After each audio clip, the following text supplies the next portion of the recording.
Jadi dalam hal akidah itu ada prinsip yang perlu kita ingat-ingat selalu. Karena beda dengan muamalah, beda dengan ibadah. Untuk muamalah, untuk ibadah itu, andaikan kita kepleset, itu akibatnya ya seming dosa biasa. Tapi kalau akidah kepleset, meskipun keplesetnya hanya kecil, akibatnya bisa parah sekali, ya, bisa parah sekali, sampai bisa dosa besar. Dosa besar itu akibatnya apa? Apa akibat dari dosa besar kepleset dalam urusan akidah? Masuk neraka selamanya, khalidina fiha, selamanya. Jadi mengerikan sekali. Maka kita perlu belajar akidah, perlu betul-betul memperhatikan prinsip-prinsipnya saja, ya. Ada hadis yang mengatakan begini, sebanyak-banyaknya dosamu yang jumlahnya bergunung-gunung, asalkan akidahmu bersih, insya Allah di akhirnya kamu akan masuk surga. Sebaliknya, sebanyak-banyaknya ibadahmu, sebanyak-banyaknya amal solehmu, tapi akidahmu kotor, sebiji sawi pun, maka di akhirnya kamu nanti akan masuk neraka. Na'udzubillahi min dzalik. Maka betul-betul harus kita perhatikan. Maka saya tak dongeng nggih, izinkan dongeng nggih. Dongengnya ini dongeng yang beneran, yang ada di dalam hadis, bukan ada di dalam buku cerita, bukan ada di dalam drama Korea, bukan ada di telenovela dan lain sebagainya. Ini hadis, ya. Riyadhus Shalihin, kalau nggak salah bab niat nomor 8, ya, tentang taubat.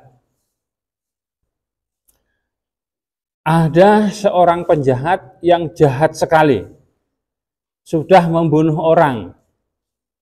Berapa yang dibunuh? 1, 2, 3, 4, 5. Yang dibunuh itu sudah 99 orang. Ngeri nggak? Membunuh satu aja kita itu sudah trauma, gitu. Percaya nggak? Membunuh satu orang tuh kita ini trauma. Kalau nggak percaya, jajalo membunuh ayam saja. Ya. Membunuh ayam saja. Saya dulu pertama membelih ayam, pertama membelih kambing dulu, Bu.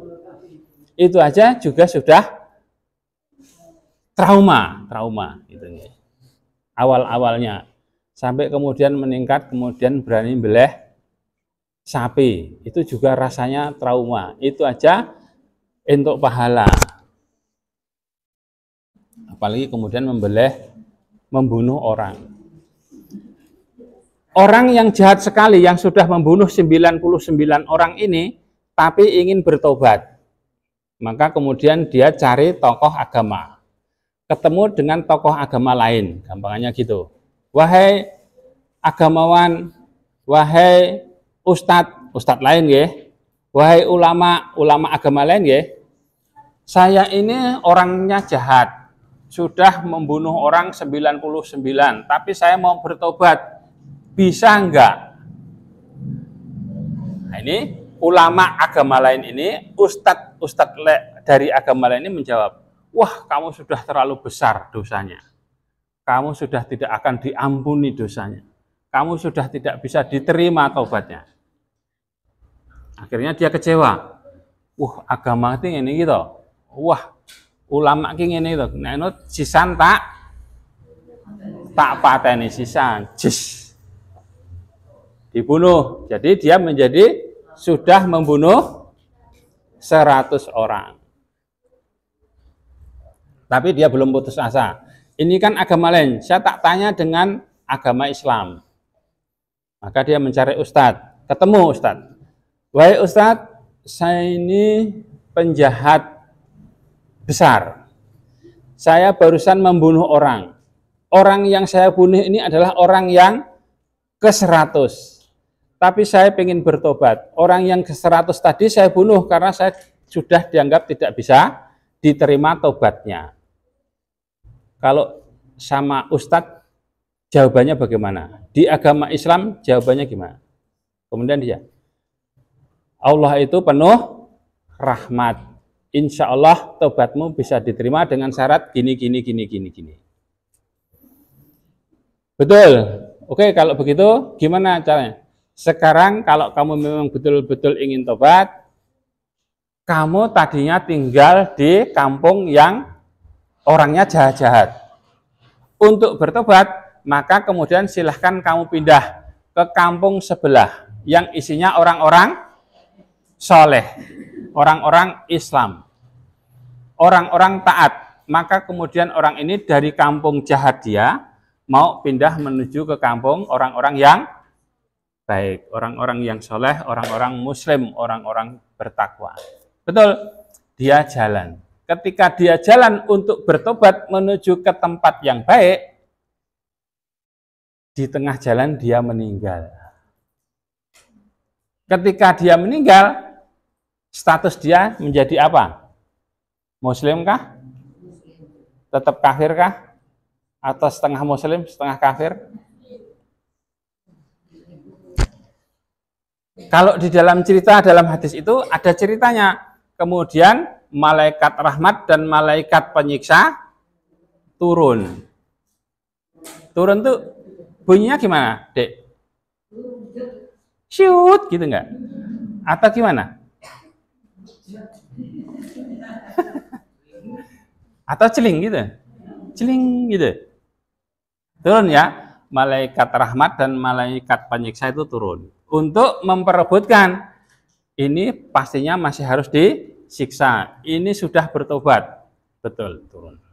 Akhirnya dua malaikat ini berdebat, rebutan. Iki hakku karena dia belum bertobat. Ini hakku karena dia sudah jalan menuju ke tempat bertobat. Akhirnya diusulkan. Dah kalau gitu diukur saja jalannya. Jarak sini ke kampung jahat berapa kilo atau berapa meter, dari tengah orang yang meninggal ini menuju ke kampung baik, kampung muslim, kampung untuk bertobat berapa kilo atau berapa meter. Betul, ternyata diukur.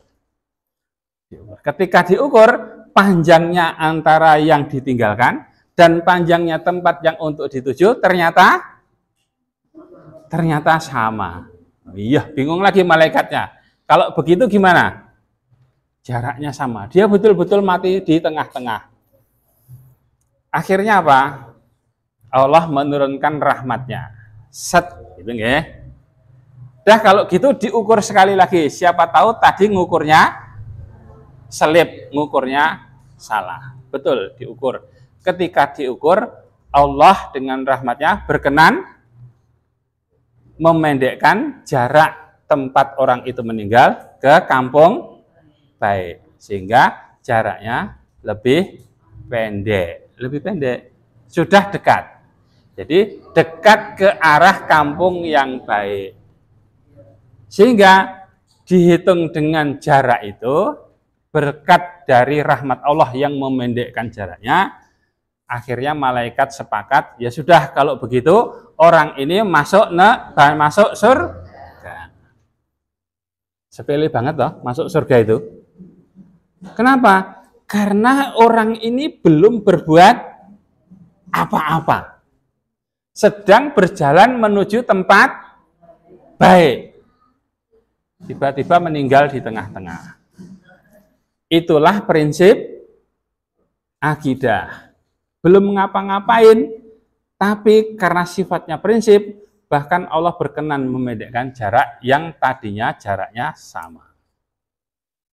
Maka begitu juga sebaliknya, ya, begitu juga sebaliknya. Andaikan kemudian kesyirikan itu ada di dalam diri kita, maka hak kita tentang kenikmatan surga menjadi hapus. Hilang, terbakar. Na'udzubillahi min dzalik. Maka insya Allah pengajian ini maksudnya supaya kita semua yang ada di sini bersih dari noda kemusyrikan. Amin, gitu dong. Apa nggak pengen kita itu bersih dari kemusyrikan? Karena nanti semua setan, semua iblis menggodanya ke arah sini. Begitu. Iblis itu tujuannya hanya satu, nanti menggelincirkan kita supaya kotor akidah kita. Tidak perlu yang sulit-sulit. Tidak perlu yang sulit-sulit. Yang mudah-mudah asal akidahnya kotor. Begitu kotor dia dapat teman. Ya, dia dapat teman.